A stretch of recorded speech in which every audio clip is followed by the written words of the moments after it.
Hello everyone, আজকের ভিডিওতে আমরা 3টি অভ্যাস সম্পর্কে আলোচনা করব যা ভবিষ্যতে আপনার মেরুদণ্ডকে কাবু করে ফেলতে পারে।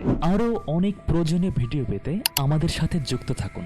অভ্যাস 1, দীর্ঘক্ষণ একইভাবে বসে থাকা। দীর্ঘক্ষণ বসে থাকা মেরুদণ্ডের জন্য বিষের মতো। প্রতি ঘন্টায় একবার হাঁটা ও স্ট্রেচিং করা হলো সেই বিষের ঔষধ। দীর্ঘক্ষণ বসে থাকলে মেরুদণ্ডের উপর চাপ পড়ে এবং পেশিগুলো শক্ত হয়ে যায়। আপনার যদি বসে থাকা কাজ হয় তবে নিয়মিত বিরতি নিন। অভ্যাস 2, ভুলভাবে ভার বহন করা। ভার বহন করার সময় সাবধান, না হলে মেরুদণ্ড হবে অচল। ভুলভাবে ভার বহন করলে মেরুদণ্ডের উপর অতিরিক্ত চাপ পড়ে।